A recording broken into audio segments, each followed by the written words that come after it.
Hi, hello, I'm Joan from Reading with Joan. Welcome to my channel. Kindly remember to like, comment, and subscribe to our channel today. We love reading with you and interacting with our kids. On our Wednesday time, we read, and on Saturday, we talk and we just talk about morals, talk about things that are related to our culture because we want kids to be culturally aware. We want kids to grow up to be very responsible and independent individuals. I hope you will join us Wednesday and Saturday. Remember, like, comment, and share our channel with your friends and family. We hope you enjoy reading with us today. Creative kids, come join us, come. Reading with Joan, the place for all the fun. Have a great time, come join us, come.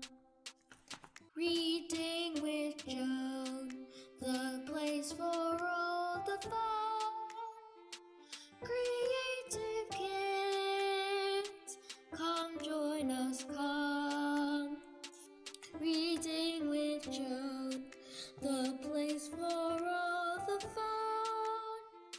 Have a great time, come join us, come. Read and read. Hello, kids. Hi. I hope you've been enjoying our stories from Wisdom Tales Around the World. We just completed all the stories we had in India, and this week we're starting another country. Guess what? Where are we reading a story from? Da da da. Let's go on and travel all the way from India to China. We are reading stories from China. All right, so we have stories from China for the next few weeks, and then we'll move to another country. For today's story, the title is Blinded by Greed. Don't you just like the title? The title already tells you what the story is all about. Okay, let's dig in. There was once a thief who wandered in an open air marketplace. Crowds of people pressed around him as he made his way past merchants' stalls. Beautiful fruits and spices greeted his eye. Exotic clothes and fine rugs enticed him. Merchants shouted for his attention, displayed pots, dishes, baskets, and utensils. I can just imagine all that in my head right now. He walked on, however, unattracted by the goods until he passed a jewelry store. There, spread on the table, was a vast rail of golden jewelry, stunted with rubies, diamonds, and pearls. A wild desire filled him. He wanted the gold jewelry for his own. Kids, does it belong to him? If I had that gold, he thought, I would be rich. I would build a palace. I would have servants and fine clothes. I would eat only the most carefully prepared dishes. Overwhelmed with desire, he snatched up an handful of golden jewelry and ran off into the crowd. Toot, toot, toot, toot, toot. He sped up. Thief! Thief! Cried the merchant. Catch him! He stole my gold! Within the moment, the huge crowd stopped the man. The people surrounded him and held him captive until the guard arrived. The thief was forced to return the gold. As the guard marched the thief off to the jail, he asked, why were you foolish enough to steal the gold in front of so many witnesses? Didn't you see that the people watching you? The thief hung his head like this. I didn't see anyone. My blindness made me bold. When I reached to steal the jewelry, I only saw the gold. Kids, can you imagine what is happening in the story? His blindness made See, only water they want to steal. Okay, what is it that we are blinded about that is not yours? Is it that fine Christmas present you're eyeing from the store? Or that your friend's pencil case you're blinded about? What exactly are you blinded about? That greed will destroy you. I want us to think carefully so that we don't allow greed to destroy us. I know it's a very short story, but very powerful lesson. Greed blinds people that they can't see beyond their nose. Check yourself, kids. Do not let greed blind you from actually knowing that you are acting foolish. And thank you for joining me on this short and powerful lesson from today's story. Make sure you don't allow greed to destroy. And I'll see you next time. Hi everyone, I'm Big J, and today we're reading Jungle Doctor in Slippery Places by Paul White. Today we're going to start off with a little bit of information about the author and the country where the book is set.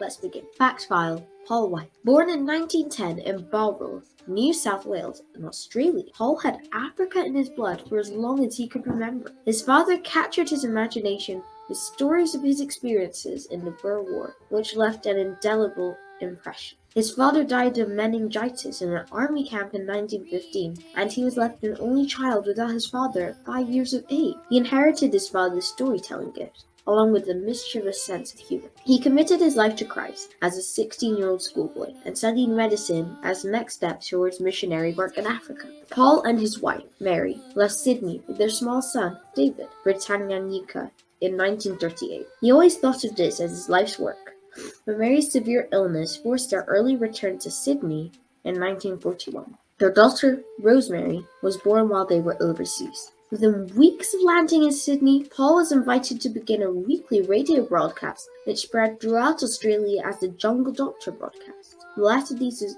aired in 1985. The weekly scripts of these programs became the raw material for the Jungle Doctor Hospital Story, a series of 20 books. Paul always said he preferred life to be a mixed grill, and so it was. Writing, working as a rheumatologist, public speaking, involvement with many Christian organizations, adapting his fable stories into multiple forms, comic books, audio cassettes, film strips, radio and television, and sharing his love of birds with others by producing birdsong cassettes, and much more. The books, in part or whole, have been translated into 107 languages. Paul saw that although his plan to work in Africa for life was turned on its head, in God's better planning, he was able to reach more people than coming home by staying. It was a great joy to meet people over the years who told him they were on their way overseas to work in mission because of the books. Paul's wife, Mary, died after a long illness in 1917. He married Ruth, and they had the joy of working together on many new projects. He died in 1992, but the stories and fables he wrote continue to attract an enthusiastic readership of all ages. Wow, that's a really inspirational story. And just for the record, meningitis is inflammation of the lining around your brain and your spinal cord, which can be really dangerous if it's not treated.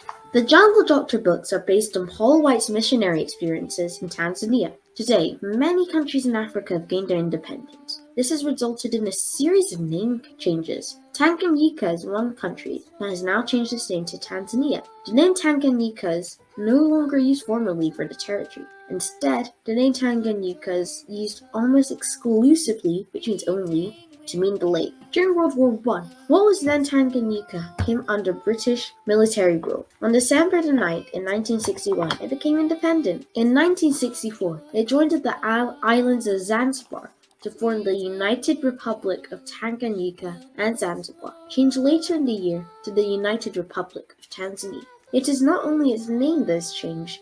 This area of Africa has gone through many changes since the Jungle Doctor books were first written. Africa itself has changed. Many of the same diseases rear their heads, but treatments have advanced. However, new diseases come to take their place and the work goes on. Missions throughout Africa are often now run by African Christians and not solely by foreign nationals. There are still the same problems to overcome, however. The message of the gospel thankfully never changes and brings hope to those who listen and obey. The Jungle Doctor books are about this work to bring health and well-being to Africa, as well as the good news of Jesus Christ and salvation. So that was a little background information about Tanzania. And now we can look at the people in the story and what the words mean, and something a little bit about hunting. So let's learn about the characters. Baruti is the hunter in the story, and Dr. Daudi Matama is a doctor in charge at the hospital called the Mvumi Hospital. And Dola is the thief that sets Jacobo, who is a senior male nurse, off on a wrong track.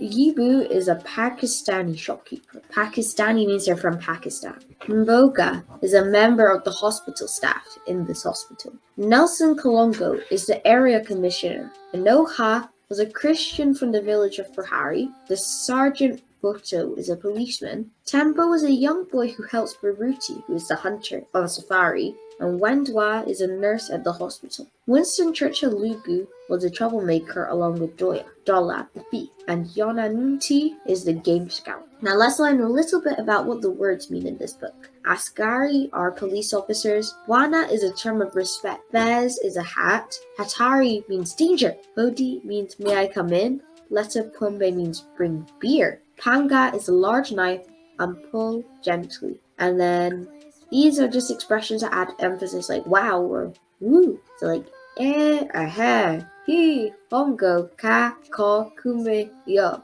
So those aren't actually words that mean anything significant, just wow. And then the Tanzanian languages are Swahili, the main language, and Shikogo, one of the 150 tribal languages. That's all. Now let's learn a little bit about hunting before we start the story. In the past, wild animals throughout Africa were hunted and transported alive to zoos and safaris across the world. This gave an extra source of income to the hunters and trackers in the local population. When the animals were transported alive, it also meant that people in other countries could become more knowledgeable of these amazing species. Nowadays, zoos and safaris have much more expertise about the animals in their care, and breeding programs within these animal sanctuaries has reduced the need to capture from the wild. Those species that are now endangered due to overhunting and poaching cling to survival through captive breeding programs such as these. The wildlife of Africa is still a source of much-needed income to rural communities throughout the continent. Tourists come from all over the world in order to catch wild animals on film rather than in cages. So that's a little bit like the work David Attenborough does to make all his Planet Earth documentaries, Blue Planet, and that kind of stuff. So I hope you enjoyed just a little background information of Jungle Doctrine Secret Places, which will come in useful later. I thank you so much for joining us today. We hope to see you next time on another story time with Joan, reading with Joan.